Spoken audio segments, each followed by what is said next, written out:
The Claremont Claws were up 14-3, and 6 of those points had been run in by my son, Brandon. It was his first high school football game. I was feeling good, up there in the bleachers as the halftime show started. I had the whole night off. My boy was kicking ass, and the first hints of May and autumn were in the air. I reached into the pocket of my sweatshirt to warm myself up a bit more. Linda, my wife, elbowed me when she saw me pull out the flask. "Oh, relax," I said. "I'm off duty." "No, I mean pass it over here." I grinned, looked around, make sure nobody was keeping tabs on the Claremont chief of police, and took a quick slug. Then I passed the flask to Linda, on the down low, as Louie the lobster took to the field. Louie was the team mascot. When I'd gone to Claremont High, he had been this big, fuzzy, stuffed animal type thing. But a few years ago, some kids got into the basement and tore the thing up during the off-season.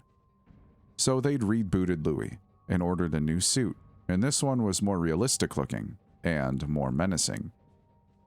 Louie had an angry lobster scowl now, and his claws looked like red mouths filled with lumpy teeth. Both versions were ridiculous in different ways. I thought one being way too goofy and one being way too serious. But then I didn't get bent out of shape about it like some folk did. It was a high school mascot, nothing to get worked up about. Down on the field, Louie was doing his best to do just that, get the crowd worked up. He was waving all 10 arms around and snapping his claws like crazy. In addition to the cosmetic makeovers, the new suit also featured some animatronics, though there was still a kid in there doing the bulk of the work. Noah Fletcher, his name was. I didn't know him before that night, but I later did some research on him. He was just a kid. An awkward kid who spent a lot of his time online, and who didn't have many friends at school. People were surprised when he auditioned to be Louie, and even more surprised when he nailed the audition. "He was a dork," Brandon told me after the incident. "But like, a cool dork. You know, he didn't look down his nose at us, and he tried. He tried. And that made him cool, you know? Like, he didn't just sit there and feel sorry for himself. He got in that suit and danced his ass off." Halftime was wrapping up, and the crowd was egging Louie's antics on.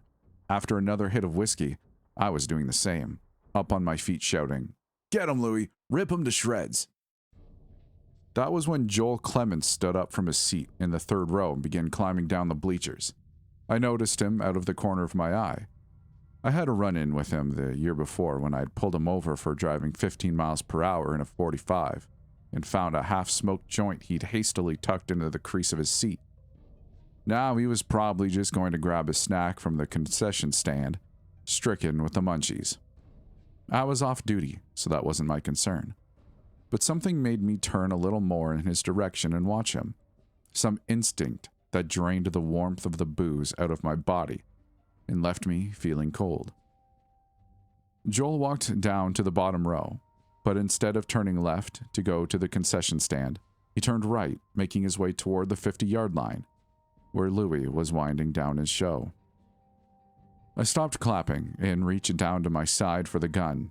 It wasn't there, of course. It was down in my truck in the parking lot. And what was I doing anyway, reaching for my gun because some kid was a little too high and couldn't find his way to the boiled hot dogs at a dang high school football game? "Gary," said Linda. "What is it?" "Huh?" I turned to her. She looked a little scared. "You've got your cop face on. What is it?" "Oh, nothing. Just saw some stoner and wanted to keep an eye on him. Make sure he didn't get himself hurt." I nodded back over in Joel's direction and saw him hopping over the little fence down to the sidelines. Then I knew that something bad was going to happen. "Hey!" I shouted, but it was no good. The crowd was applauding Louie's performance, and I got the sudden unshakable feeling that even if Joel heard me, he wouldn't have stopped. He was on a mission, which meant that I had to be too. Joel stepped out onto the field, and I started shoving people aside, making my way down there too. But I never had a chance to get over the fence before he pulled the gun out from the back of his pants, leveled it at Louie, at Noah Fletcher, and fired 3 times. As I leapt the fence, the applause in the stands turned to panic screams. I hit the ground running. Louis was on his back, spasming, his giant claws reaching up to the sky, opening and closing. Joel brought the gun to the side of his own head, and I crashed into him an instant before he pulled the trigger. The shot went up into the twilight sky. I was on top of Joel then, pinning his arms to the ground. He looked at me with swollen red eyes. A grotesque smile twisted itself into shape on his pale face. "I did it," he said. I punched him hard across the side of the head, and then he was out of it. Louis, I saw, was also out of it. Maybe forever. The fierce lobster had stopped snapping his claws. Some of his limbs were still waving around, but I knew that was only due to the hidden mechanisms. At the station, I locked Joel Clements in a jail cell and sent our dispatcher, Assistant Darlene, telling her to get some rest and that I'd man the phones. Then it was just me and the kid, still unconscious in the building. I sat in my office drinking black coffee by the pot and sent Linda a few texts letting her know that everything was under control. It wasn't. I switched between the video feed of Joel tossing and turning in his cell, burning with some kind of fever, and the series of texts I had received from Bud Greenleaf. Bud and I had gone to school together, and he was with the EMTs who'd lifted Louis, Noah, still in the costume, into the ambulance that had wailed its way to the 35-yard line a few minutes after it was called. The text said, "Damn, Gary, the kid is dead, and he died a long time ago. Doesn't make sense. He's decomposing. What happened? What the frig? Can you come follow us? Meet us at the hospital. Come. This isn't right." I'd been dealing with other things, like a panicked crowd and a murderer, so I didn't even have the resources to look at my phone as the texts were coming in. But once Joel was finally in his cell, I read them uneasily and responded. "I'm tied up here, bud. We'll send some guys." I radioed into the 3 men I'd left at the football field. The 4 of us together were the entire Claremont Police Department, and told them to send 2 to the hospital and report back. Through the monitor, I saw Joel stir in his cell. I left my coffee in the office and went to wish him a good awakening. "Why'd you do it, Joel? Why'd you shoot Louis the Lobster? Some kind of grudge? Getting too much attention you thought should be yours?" Joel sat up in his cot and put his face between his hands. He started shaking. I thought with sobs and remorse. But when he lifted his head, it was with insane laughter. "I did it. I actually did it." I shivered. I had dealt with plenty of violent drunks, and even a few domestic violence cases that escalated into murder. But I'd never seen anybody positively ecstatic about taking a life. This was the deep end of things, and I didn't have my certificate to swim there. "Yeah," I said, putting my trembling hands behind my back. "You sure did. You killed a classmate. I have hundreds of witnesses, and they'll all agree with the both of us. You did it." "Why?" Joel stopped laughing and seemed suddenly terrified. "Why didn't you let me do the rest? Why didn't you let me off myself?" "Because it's my job to make sure people don't go around dying willy-nilly. Now, I answered yours. You can answer mine." Joel shrugged. "I can try. But if you didn't see it, you wouldn't understand." "Trying is good enough," I said, glancing at the nasty bruise I'd left on the side of his head. Good, I thought. He deserves worse than that. And if there hadn't been a crowd of people watching, would I have given it to him? I thought I might have, in the moment. "That wasn't Louis the Lobster," Joel said. "No," I agreed. "Because Louis the Lobster isn't real. That wasn't Noah either," said Joel. "No? Who was it then?" Joel shrugged again. "Like I said, you wouldn't get it. You didn't see it." "You said you'd try. You're in a lot of trouble either way, but if you try, it helps you out." The kid ran his hands through his hair and sighed. "All right. You got a smoke?" "No. Start talking." All right.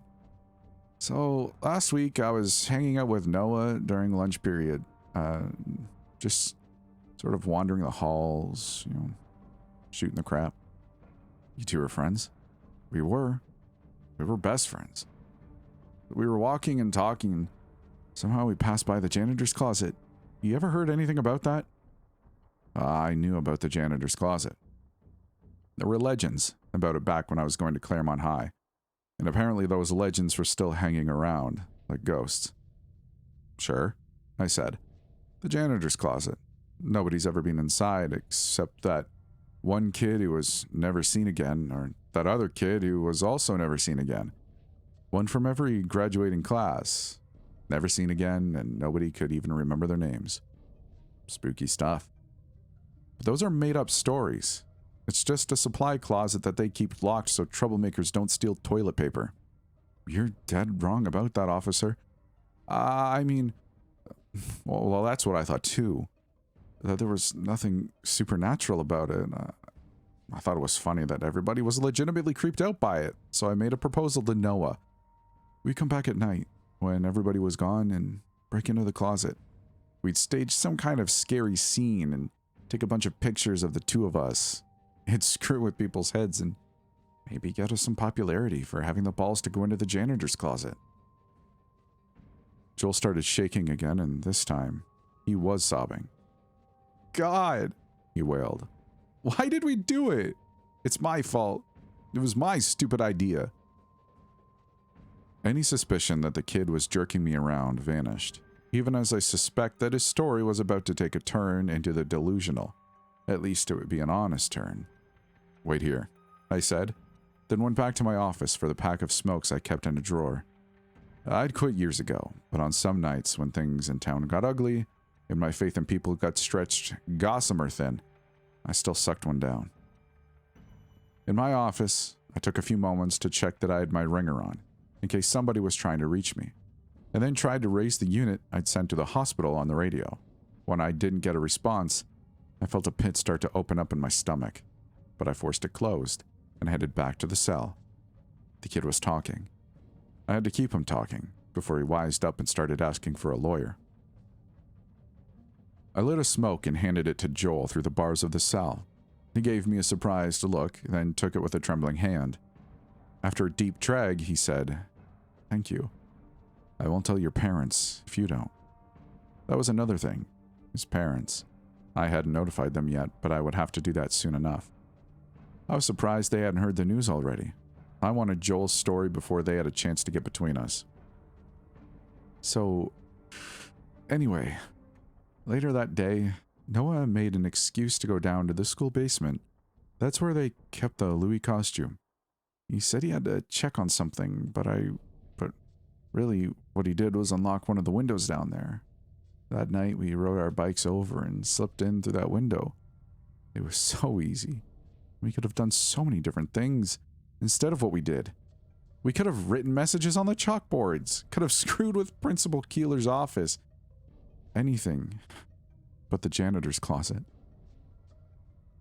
Joel finished his smoke and dropped it into the dingy toilet with a sizzle. Then he leaned his mouth under the faucet of the sink and there took a quick drink of water. We headed upstairs and down the dark halls, using our phones to light the way. But once we got to the closet, there was another kind of light, a green light, seeping out from the closet. Through the gaps around the door. Noah saw that and wanted to call the thing off. I told him. He choked back a harsh sob and went on. I told him to stop being such a wuss, that the janitor had just left the light on by accident or something. And I went to work on the lock. I'd watched a YouTube video, and after a minute or two, I had it open. I was so proud of myself. Pride goeth before the fall, officer. Pride goeth before the damn fall. We were going to scatter plastic bones and stuff like that around and start taking pictures. That was the plan. But as soon as I opened that door, the green light spilled out. I saw that it was coming from a crack in the wall. At first it was swirling everywhere like a nameless fog, but it started to coil together like a snake. Noah started screaming, and the snake of light took his open mouth as a sort of invitation. It worked his way inside of him until it was gone completely. Everything was dark again. I cleared my throat. I don't want to sound insensitive, Joel, but I have to ask. Did you maybe take some pills or smoke a little something before this all happened? Joel shook his head. I'm not going to get high before I do something like this. Break into the school? You crazy? It happened. I saw it. And after that, no, it wasn't the same. We got out of there fast, forgetting the stupid prank, and we got back on our bikes. Noah made me escort him home. He kept asking what the hell had happened. What the hell had slithered inside of him. I told him I didn't know. Maybe some kind of weird gas leak. I said maybe he should go to the doc for a checkup just to be safe. When he got to his house, we said goodnight and he went inside. He wasn't at school the next day. I kept texting him, but he didn't respond. I pulled out my own phone and checked it again for missed messages. No word from anybody. Dang it. But I saw him that night at 1 a.m. in my bedroom. I woke up and there he was at the foot of my bed, staring down at me. His eyes were glowing green in the darkness. And before you ask, yeah, I've been smoking a little weed before bed, but geez, not that much. And I tried to scream, but I couldn't even open my mouth, so I tried to tell myself that it's just sleep paralysis, dude, calm down. I couldn't though. Not when Noah walked over and started stroking my forehead. His touch felt so real and cold. He leaned down and started whispering in my ear. He said, I'm growing stronger again, and soon I'll be everywhere. I'll be in your closet, and I'll be in your mama. I'll be dripping from the faucet, and soon, very soon, my pal, I will drip all over this world and transform it into the screaming hell that it wants to be. Do you see? And I did see. I saw my dad coming home from work. He was covered in blood. I just stabbed his foreman 63 times. He was screaming at my mom, demanding to know what was for dinner. She said he was for dinner and bashed his skull in with a meat tenderizer. See, I watched, frozen in terror, and heard wails outside. Human wails, people moaning in agony, and wails of sirens. Cut short as ambulances crashed into each other. Through the window, I could see a green fog overlaying everything. I could see people running down the street with missing limbs, where the flesh flayed from their faces, and other people chasing them, and other people chasing those people, armed with golf clubs, gardening shears, guns. I was a rational man and believed that at best this was all a fever dream or a bad trip, but still I shivered. So you felt like you had to stop him? I said gently. Yes, I mean, damn. I didn't want to do it. Who wants to shoot their best friend? But that wasn't Noah anymore. That was a demon or something. I don't know what it was. Just that it was evil and it had to be stopped. And nobody would believe me if I went for help. And I know you don't believe me neither. I know I'm screwed. My entire life is screwed. I sighed and lit 2 more cigarettes. One for him, one for me. I believe that you believe what you're saying, I said. I know it wasn't easy for you to tell me that either, and I appreciate your cooperation. I'm going to call your parents now and tell them what you did, on the off chance that they haven't heard by now. Do you have their number? Joel gave me their number, then sucked on his cigarette in gloomy silence. I left him in his cell. Back in my office, I sat down and waited for my heartbeat to slow. Was there some part of me, some little sliver of my lizard brain, that actually believed that crap? If there was, I had to push it aside and focus on the next steps. I'd called Joel's parents, but first I had to know what was happening at the hospital. I tried reaching the boys over the radio. No response. I tried texting Bud, the EMT, but got nothing. The pit in my stomach opened up again, and this time I couldn't will it shut. I dialed up the hospital and listened to the line ring and ring. I hung up and decided that Joel's parents could wait. I had to find out what the hell was going on, and if nobody would answer, I'd have to haul my ass over there and see the situation with my own eyes. I pushed myself out of the chair. It took an effort, and my knees cracked when I stood. I was getting old and beyond tired. As I scooped up my keys, there was a great crash out in the hallway, followed by a harsh scraping sound. Put my hand on the weapon strapped to my hip and hustled to the door, sticking my head into the hallway only to see... Was that a lobster tail? Oh, it was. The door separating the public area of the police station from the holding cells had been shattered apart, and the giant tail was disappearing into the darkness left in its wake. I heard Joel scream. I took a deep breath, steadied myself, then broke into a sprint down the hallway toward the cells. I nearly slipped and looked down to see that I was following a trail of green slime. The pit in my stomach turned into a gorge, and then, when I made it to the cells, it opened up into an endless abyss. Louis the Lobster stood tall, with his scaled back facing me, snapping his formidable pincers in the air. Joel was shouting in wide-eyed terror, "Shoot it! Shoot it!" My mind scrambled to make sense of what I was seeing. Louis the Lobster, mascot for the Claremont Claws. I knew that. My son played for the Claws. Tonight was his first game, and during halftime of that game, I'd watched Joel Clements shoot 3 bullets into Louis the Lobster, who wasn't really a lobster, but a boy named Noah, and that boy was dead. My EMT friend Bud had told me that. That was right, wasn't it? But if it was right, then what the hell was this thing in front of me, snapping its claws? "Shoot it!" Joel wailed. "Please!" I drew my gun, more because I didn't know what else to do than out of any intention of using it. "Halt," I said. "Put your..." "Claws?" "Hands up!" Louis ignored my command and began reaching his pincers towards the bars of the cell. "Shoot it! Shoot it! Shoot it!" But I didn't shoot it. There was a boy in there. He must have somehow survived the bullet wounds.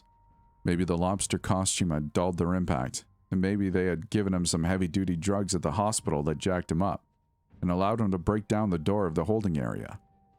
Now he was here to get his revenge on his assailant by frightening him. As improbable as all that seemed, I had to consider that it was possible, and so I couldn't and wouldn't shoot him. And after all, Louis couldn't do more than frighten Joel, right? Steel bars stood between them. I said, "Freeze and put your hands up."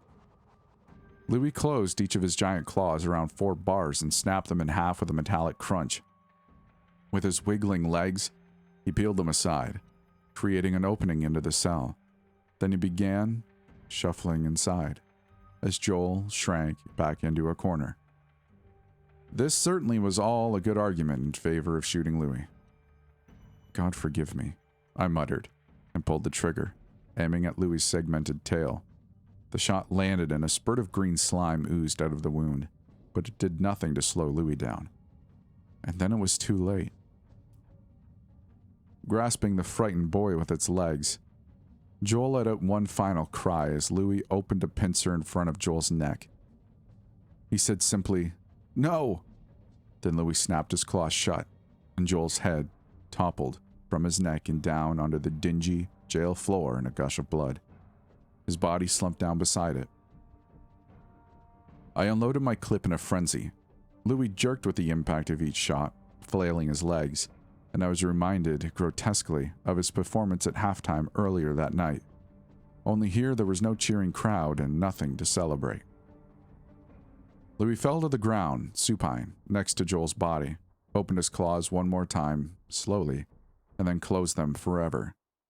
Meanwhile, a hideous maw opened under Louis' twitching antennae, and I recoiled as a green fog began spewing out of it. I kept dumbly pulling the trigger of my gun at the substanceless fog, though the bullets were all spent.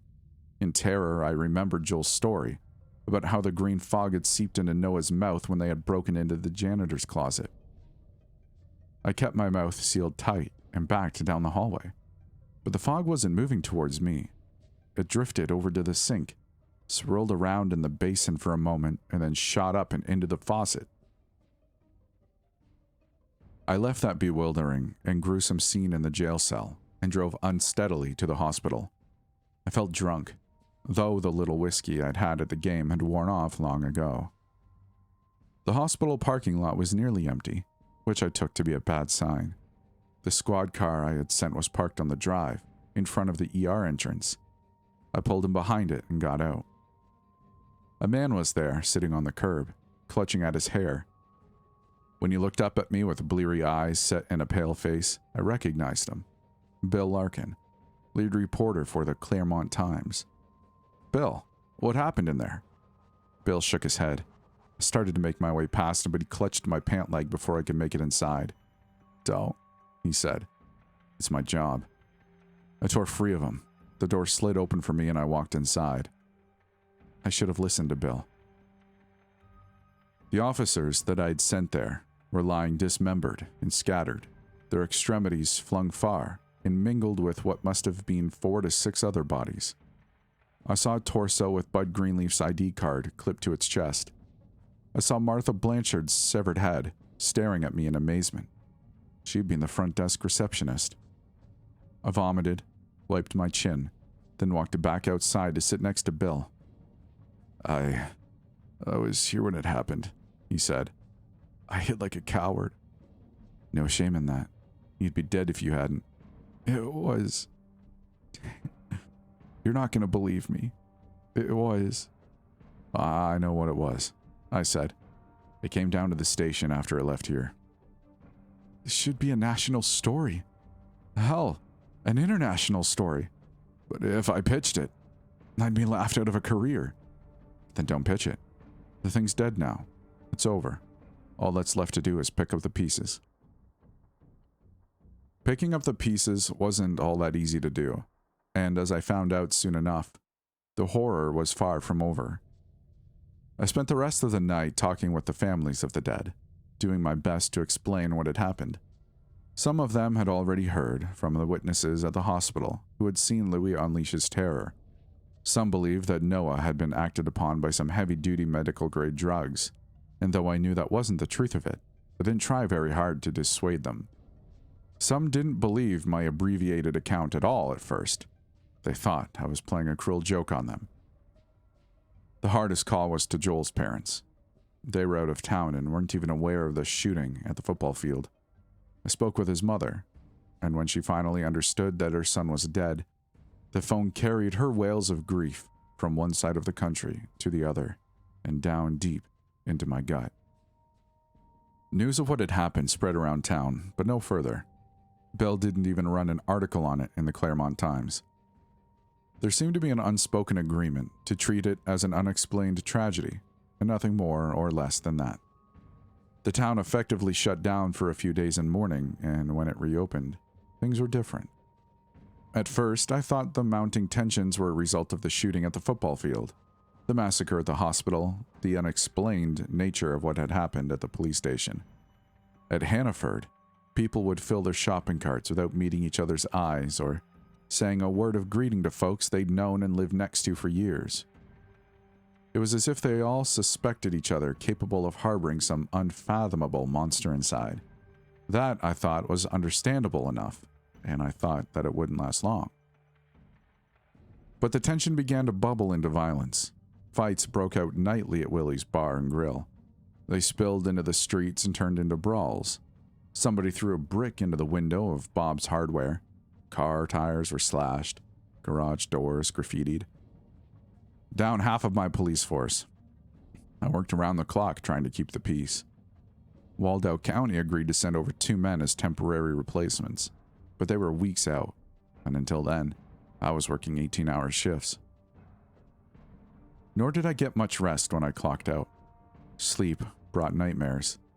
Nightmares of giant lobsters crawling through our town, beneath an endless green fog, crushing buildings and people between their monstrous claws.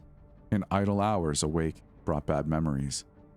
Louis's carcass lying next to Joel's decapitated body. That hideous maw opening and spewing forth its evil poison. The violence continued to escalate. It was impossible to keep up with. Somebody burned down the Unitarian church. People I had grown up with snarled at me, spat at me, and called me a pig. My nerves were raw, and I started to feel like I might snap too. "You need some time off," Linda said last night after work. "This is eating you alive. Why don't we go somewhere for a week?" "Can't," I said, pouring a whiskey. I looked at the glass for a moment, reminding myself that I had to be careful with that stuff. I'd seen it get its hooks into too many people, like my old man. 2 drinks, I promised myself. 2 drinks. I slammed the first one down. I know you think it's your duty to single-handedly save the world, but it's really not, Gary. And I'm scared. Something crazy is happening here. It's like there's something in the water. I was in the middle of fixing my second drink when she said that. I froze, and whiskey kept pouring over the edge of the glass and onto the counter, until Linda gently took my hand and lifted the bottle. Gary, she said, you're not well. Like there's something in the water. In the jail cell, when Louis had died, the fog hadn't come after me. It had gone into the sink faucet. The thing had told Joel, I'll be dripping from the faucet, and soon, very soon, my pal, I will drip all over this world and transform it into the screaming hell that it wants to be. We were a few miles out of town and had our own water well. So did our neighbors, and as the thoughts tore through my wrecked brain, I realized that the violence and vandalism was mostly contained to the city limits, despite the fact that just as many people within the town limits lived outside of the city. So it was in the city water pipes. It had slipped into the faucet in the jail cell, swam against the pressure, found the main line, spread out, splitting a part of itself off at each branch, flowing into each home, pouring out of shower heads, out of kitchen faucets, into cooking pots, into drinking glasses. I did a desperate mental calculation, trying to remember if I'd ingested any city water since it had started. We had a commercial water jug at the police station. Did Darlene use that water? Or tap water to make the coffee? Oh, I didn't know. Had I gone to the diner and ordered a glass of tap water? I didn't think so. Where else? Honey, I said, I want you to think carefully. Have you drank any city water recently? What? I was kidding about there being something in the water. I know, but I think there actually is. So think. Maybe at Claire's house? Didn't you go there the other day? What? Yeah. Yeah, I went to Claire's on Monday for our book club, but nobody else showed up. Claire wasn't even there, so I left. Okay, good. Think. Anywhere else you might have had some water? I don't know, Gary. You're scaring me. I took a deep breath and looked at my wife. I didn't think that she was infected. She was worried, but had been almost supernaturally patient with me. The infected weren't patient. Bran, I called. He's at a friend's, said Linda. Then her eyes got wide. Oh no! She scooped her phone off the kitchen island and called our son. She held the phone to her ear for a while and finally shook her head. He's not answering. Where is he? She told me, and I was off. Cedar Street was mayhem. A group of teenagers overturning a parked car on the side of the road. I slowed as I passed them, shining my flashlight out the window, looking for Brandon. He wasn't with them. Screw the police, one of them shouted. He flipped me off and I kept driving, past an old man kicking a dog, past a pile of leaves burning on the sidewalk, past a tree with figures hanging from it that were, I hoped, dummies, rather than human beings with burlap sacks over their heads. Finally, I reached number 88. As I pulled up to the curb, I saw that the large bay window jutting out from the front of the house was shattered, and there was a body lying on the ground among the broken glass in the flower bed. It looked to be a woman. I got out of the car with my hand on my weapon and slowly approached the body. Heavy music blasted through the broken window, and I heard something smash inside. Ma'am? I said. She didn't respond. I could see now that it was Tina Godfrey, Brandon's friend's mother. I reached down and felt for her pulse. She was cold and dead. I walked around and tried the front door, terrified of what I might find inside. It was unlocked. Inside, the music was so loud that it hurt my ears, and I was hit with a horrible stench that almost made me spill back up the whiskey, along with the hamburger I had had for lunch. Brandon, I shouted. You in here, buddy? The overhead lights were off, but I saw a flicker coming from a room at the end of the hall. A strobe light. That was also where the music was coming from. I crept towards it, drawing my gun and trying to steady my nerves. Brandon. Brandon stuck his head out of the room. "Pops!" he yelled. "Come join the fun!" "Are you okay?" I asked, getting closer to him. "What happened to Mrs. Godfrey?" "That wasn't me. That was Jason," he laughed. "Threw his own mother out the window. Can you believe that?" "Where's Jason now?" "He's in here. Come on in." I was close enough now that I could see my son's face as the intermittent light hit it. He was covered in blood, and he was grinning like a maniac. "Do you want to try some, Pops?" he asked, before bringing an arm out of the room and showing it to me. It wasn't his arm. It was severed at the elbow and had several bites taken out of it. I didn't know what to do. God help me, I didn't know what to do. "I told you, Pops. Told you once and I'll tell you once again. The world is an inch away from being a screaming hell, and we're going to give it that last little nudge, aren't we, Pops? Just a little nudge. That's all it takes." He sunk his teeth into the severed arm and pulled away a chunk of flesh. I turned away. I thought about just leaving him there, going home and telling Linda that he was dead, that we had to get far, far away, fast. Then I thought about actually killing him, so that it wouldn't be a lie. For a second I thought about killing my own son, even if that wasn't really my son anymore. "Drop the arm and put your hands up in the air," I said. "What are you going to do, Pops? Arrest me?" He laughed, but did as instructed. I approached slowly, pointing my gun at him with one hand and fumbling for the cuffs with the other. I got them and dangled them in front of him. "Put these on," I said. "Or what, Pops? You gonna shoot me? You don't have the balls." Bit my lip and shot him in the foot. It would be a long time before he played football again. He dropped to the ground and howled in pain and rage, and I slipped the gun into my holster and slapped the cuffs on him. "Oh," he said, smiling now. "Kinky." I grabbed the cuffs by the chain and dragged him down the hall as he snapped his teeth and spat blood at me. We made it outside, and I thunked my son down the concrete steps and scraped him along the walkway until we got to the squad car. I threw him in the back, then got in the driver's seat and drove home sobbing as he told me about how much he was going to enjoy eating me alive. Back at the house, I went inside and gave Linda a partial account of what had happened, while Brandon squirmed in the back of the squad car. I argued that we should keep Brandon in the basement, tied up and possibly gagged, until we could figure out what to do. She refused to allow that, so I told her about the cannibalism. That's where our son is now, tied to a chair in the basement. Linda agreed to the gag too, after hearing the evil filth pouring out of his mouth for a few hours. As for me, I went to the computer and started typing up this account. I thought that maybe somebody would read it and be able to help us. Maybe somebody knows what this thing is and how to stop it. That was my hope. But just as I was coming to the end, I got a text message from Darlene, the dispatcher assistant at the station. It said, "What did you think of the coffee yesterday? I tried something new. Made it with tap water." My vision started to waver as another message came through. "We'll see you very soon in hell, Chief."